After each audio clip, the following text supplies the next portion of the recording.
Nesta edição da nossa Resenha da Bola, iremos destacar com Antônio Manuel Góes, direto do Rio de Janeiro, a CBF. Edinaldo saiu, foi afastado, mas esta entidade totalmente desmoralizada parece que vai continuar do mesmo jeito.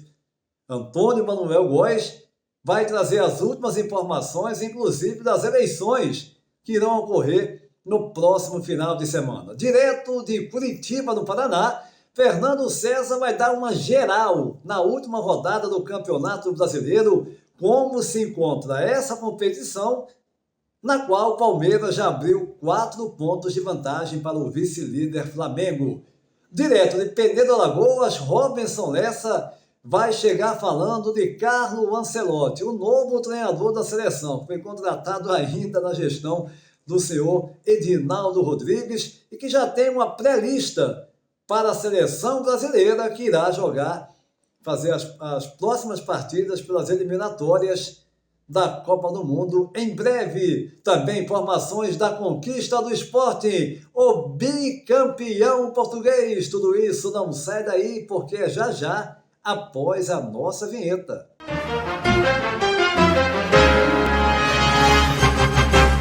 Iniciando mais uma Resenha da Bola, eu vou direto ao Rio de Janeiro. Antônio Manuel Góes. Nada mudou, nem vai mudar na senhora CBF. É um absurdo, né? É quase que inacreditável. Eu vi até matérias aqui em Portugal a comentar sobre essa questão. E você agora vai trazer mais dados, mais informações, porque aquela turma boazinha das federações, dos presidentes de federação, que mantinham o Edinaldo no cargo, sempre foi assim, há décadas na CBF, só iam mudando os presidentes, agora já tem um candidato próprio. E uma pessoa, eu vou deixar para você. Fala mais, Antônio Manuel Góes, um abraço. Olá, júniores e seguidores da Resenha da Bola. Eis que a mega quadrilha do futebol brasileiro, comandada no curso de décadas por João Avelange, Ricardo Teixeira, José Maria Marins, Marco Polo Del Nero, Rogério Caboclo e um batalhão de picaretas beneficiários dos bilhões da CBF, se reorganiza na ultravelocidade do raio com o afastamento do último deles, Edinaldo Rodrigues, e já sacramentou o nome escolhido a dedo para lhes preservar a recorrente apropriação da dinheirama que surrupiam da entidade nacional do futebol. Em 4 dias, a cartolagem bandida das federações estaduais, 25 de um total de 27, com votos de peso 3, e a cumplicidade de 4 clubes da Série A, Botafogo, Grêmio, Palmeiras e Vasco da Gama, e 6 da Série B, Amazonas, CRB, Criciúma, Paysandu, Clube do Remo e Volta Redonda. Todos com peso 1, já definiu o substituto do baianinho Ladravaz, a ser formalmente homologado por maioria estatutária na eleição, dessa vez modernizada pelo voto à distância. Marcada para o próximo domingo, dia 25, ocasião em que o interventor Fernando Sarney, integrante da curriola do destituído Edinaldo, também incluído na agora anunciada chapa única, proclamará, direto da suntuosa sede da Barra da Tijuca, Rio de Janeiro, o novo presidente da CBF e seus 8 vices.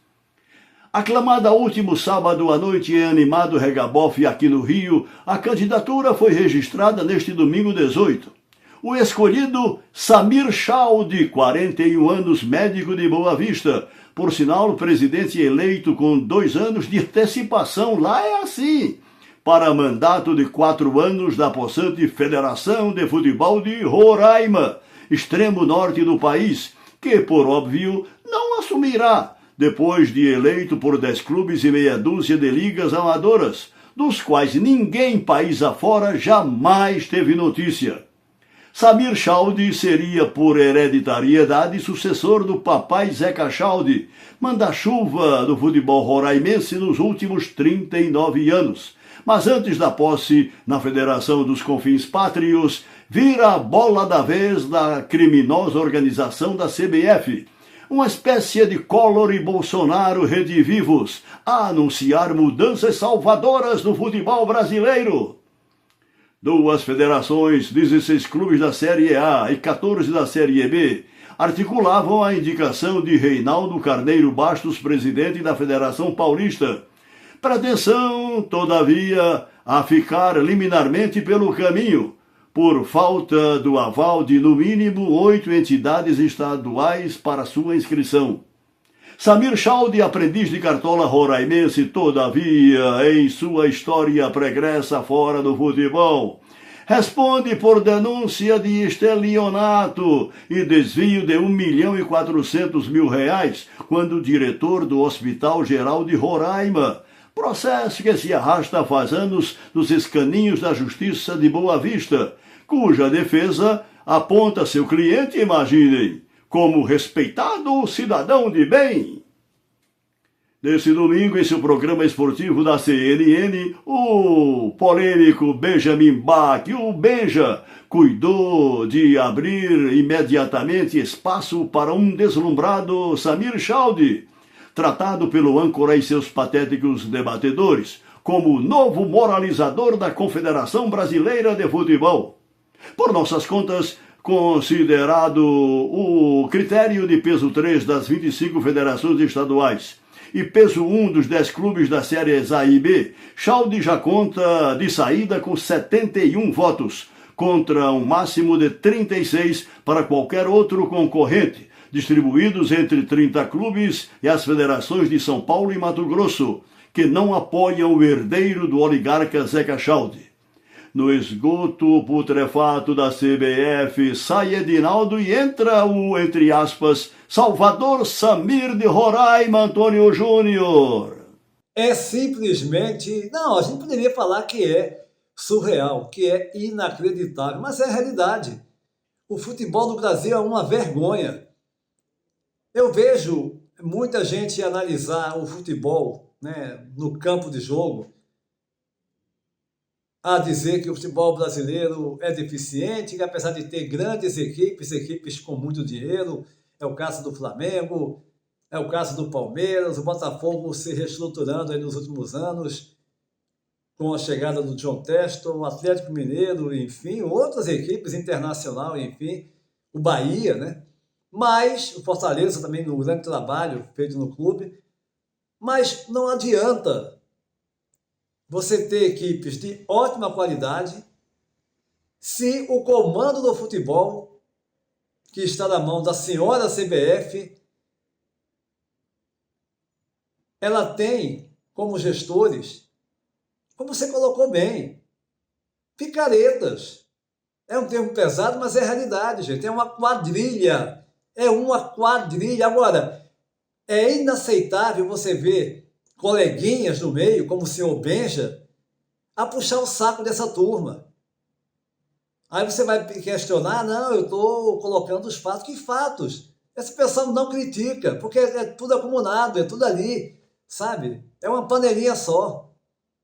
É um absurdo essa situação que a gente vive no Brasil com o futebol e que reflete, obviamente, no campo de jogo. Agora vem o tal do Samir.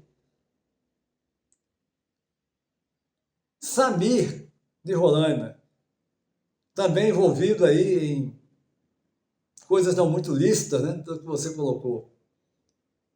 É o retrato da CBF, totalmente uma instituição que é uma vergonha. Mas eu vou agora dar um pulo até Curitiba, no Paraná. No último final de semana, Fernando César, tivemos mais uma rodada, o Palmeiras abrindo a vantagem, o Flamengo é o segundo colocado. Foi uma rodada que não tivemos, né, muitos gols, empates, enfim, mas quero que você analise, meu caro Fernando, um abraço. Olá, Júnior, olá, amigos da resenha. E tivemos então, nesse fim de semana, mais uma rodada do nosso Campeonato Brasileiro Série A. Não foi assim uma rodada de muita emoção, até porque não tivemos assim muitos gols. Foram resultados magros. Observo aqui que o maior placar em termos de elasticidade foi justamente a vitória do Vasco sobre a boa equipe do Fortaleza pelo placar de 3-0, o que valorizou exatamente o retorno do Fernando Diniz a atuar num time de tradição do futebol brasileiro como é o Vasco.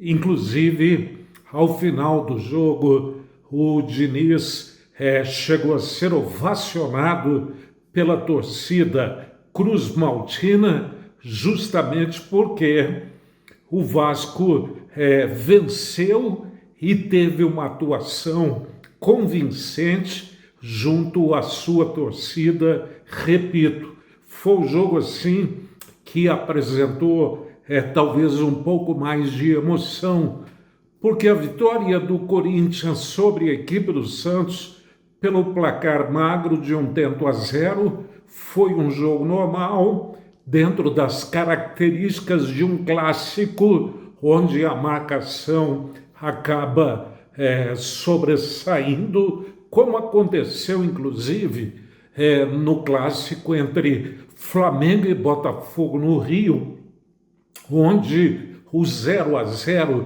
dificilmente consegue agradar, e o mesmo vale para o clássico mineiro, onde Cruzeiro e Galo, Cruzeiro e Atlético também não saíram do 0-0, e repito, a emoção no futebol está justamente em balançar a rede, e nesta rodada, meu caro Júnior, a rede balançou poucas vezes. Para mim, o destaque da rodada fica mais uma vez em cima do Alviverde paulista, o Palmeiras, que com a vitória de virada sobre a equipe do Bragantino, demonstra que o Palmeiras é sim, nesse momento, o grande protagonista desse Brasileirão, abrindo agora uma vantagem de 4 pontos em cima da equipe do Flamengo, e por coincidência o próximo jogo do Palmeiras em casa será justamente contra a equipe do Flamengo. Se o Flamengo quer recuperar exatamente o protagonismo dentro do nosso campeonato, ele não pode pensar em derrota, porque isso significaria, num confronto entre as equipes, na minha modesta opinião, pelos elencos, pelo investimento que tiveram ao longo dos anos mais recentes, o Flamengo não pode pensar em derrota, porque equipes desse porte, no momento como o Palmeiras e a equipe do Flamengo, dentro de um confronto, se uma das equipes consegue abrir uma vantagem de 7 pontos, isso seria possível mediante uma possível vitória da equipe do Palmeiras sobre a equipe do Flamengo. Aí, meu amigo, a distância já começa a ficar difícil, mesmo com muita coisa que a gente ainda vai ter pela frente, porque atingimos tão somente 1/4 da competição até aqui, meu caro Júnior. É verdade, Fernando César.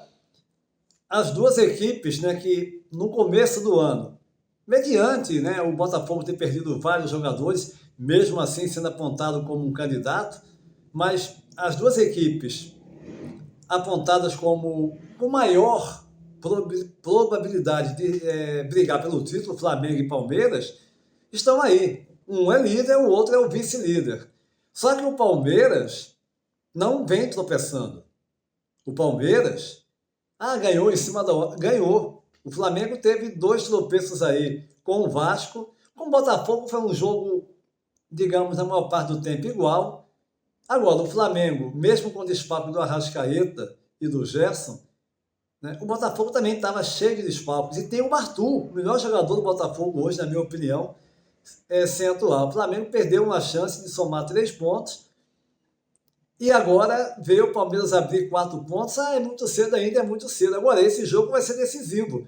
Porque se o Palmeiras vence, meu amigo, 7 pontos ganhos, já começa, né, a complicar a situação.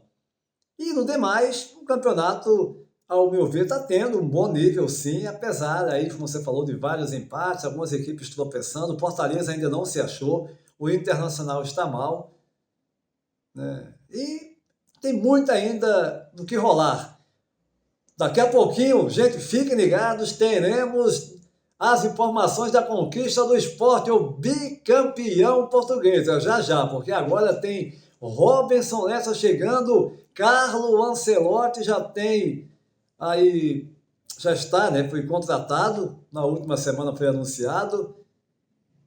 E agora terá pela frente jogos pelas eliminatórias. Como é que você vê o Carlo Ancelotti como treinador da seleção brasileira, meu caro Robinson Lessa? Um abraço. Olá, Antônio Júnior, olá, amigos do Resenha da Bola. Estamos voltando aqui para conversarmos sobre a notícia mais importante no nosso modo de entender, tecnicamente falando, no que diz respeito ao cenário futebolístico nacional, que foi a confirmação no início da semana da contratação do treinador Carlos Ancelotti por parte da Confederação Brasileira de Futebol. Ancelotti dirigirá o selecionado brasileiro já a partir da próxima data FIFA, os confrontos do mês de junho contra Equador e Paraguai. O selecionado canarinho já será comandado pelo técnico italiano, um nome realmente inquestionável, um vencedor, um vitorioso, um profissional qualificado. Agora precisamos saber algumas coisas. Como se deu isso? O Ancelotti vai aceitar ingerências externas por parte de empresários, por parte de patrocinadores, os mais diversos? Eu creio que não. Se assim for, se aceitar, vai ser mais do mesmo, será igual aos que por lá passaram.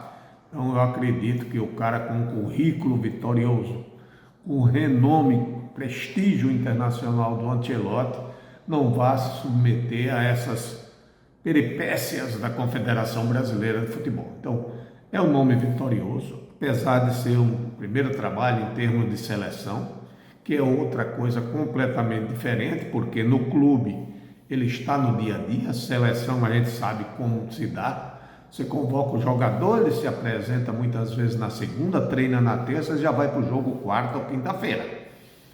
Então, realmente é algo bastante complicado e a gente torce para que o Ancelotti logre êxito também aqui, como logrou nas disputas por os mais diversos clubes, né? Ancelotti ganhou 5 ligas europeias diferentes, ganhou a Champions League por mais de 5 vezes, se eu não estou enganado. Enfim, é um vitorioso, é um nome incontestável e que está bem acima de todos os treinadores brasileiros juntos, tá?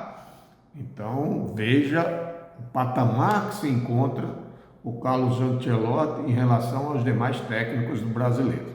A gente vê muito treinador aqui no nosso país reclamando, com ciúmes, com dor de cotovelo, porque o Brasil venceu 5 Copas com técnicos nacionais, mas perdemos 15 ou 20 também com técnicos nacionais. Só as últimas 5 nós perdemos com treinadores brasileiros. E a situação do Brasil é de mal a pior. Por conta disso é que eu aposto na possibilidade do Ancelotti realizar um bom trabalho à frente do selecionado canarinho, consiga, quem sabe, tirar a gente do fundo do poço, porque, no meu modo de entender, é esse o patamar que nós estamos atravessando, no fundo do poço. Uma seleção pentacampeã mundial realmente vive dias bastante negros, dias complicados, dentro e fora das 4 linhas, e vai ser preciso um técnico de extrema competência para que a gente dê uma guinada. nesse processo que vem afundando o futebol brasileiro a cada dia, a cada mês, a cada ano, a cada década. Realmente é uma situação lamentável que fez, inclusive, o torcedor brasileiro se distanciar da seleção nacional. Um forte abraço e até a próxima, pessoal. Eu vou pensar nessa, mas eu volto a bater numa tecla. Já está repetida. Está muito batida realmente? Tá, mas é a realidade. Não adianta você ter clubes minimamente estruturados, outros com a estrutura muito forte. Em meio, é claro, há equipes mais fracas que deixam a desejar, mas, na minha opinião, eu tenho uma opinião já formada com relação ao futebol do Brasil, que nós temos um bom campeonato brasileiro, temos boas competições, pode deixar a desejar ali e acolá, mas temos boas competições, bons times. Agora, não dá para você querer melhor enquanto tiver essa vergonha chamada CBF.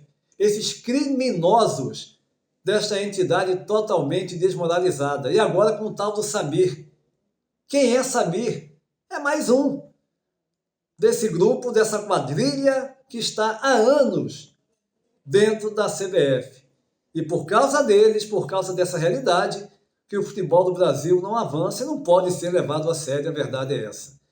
Mas esta edição, agora, da nossa Resenha da Bola, vai dar um destaque para a conquista do Sporting, o bicampeão português. É bom lembrar que o Sporting, nos últimos 5 anos, nas últimas 5 temporadas, ganhou 3 vezes o Campeonato Português. E agora foi bicampeão. Campeão da temporada 2023-2024 e 2024-2025. Derrotou na última jornada por 2-0 Vitória de Guimarães, o Benfica, que tinha que ganhar e torcer para um tropeço do Sport, pelo menos um empate, empatou em 1-1 com o Braga, e com esses resultados o Sporting sagrou-se campeão português. O time do técnico Rui Borges, com o Victor Gyökeres, um jogador fantástico, um atacante de primeira, já sendo aí sondado por vários clubes aqui da Europa, e não vai ficar, com uma boa equipe. Antes teve o Rubem Amorim, anos no Sport, campeoníssimo, e agora o Rui Borges, que assumiu o clube em janeiro, e o Sporting chega a mais uma conquista. A 21ª na sua história. O Sporting ficou 19 anos sem ganhar, mas desde 2019 vem conquistando, com ótimos trabalhos, tendo um ótimo desempenho no campeonato português. Tivemos uma festa imensa nas ruas, no centro de Lisboa, após a conquista no último sábado. Parabéns ao Sporting, o bicampeão português. De fato, num momento maravilhoso. Esta edição da nossa Resenha da Bola vai ficando por aqui, convidando você para se inscrever no nosso canal, deixar o seu like e compartilhar os nossos vídeos em suas redes sociais. A todos um abraço e até a próxima!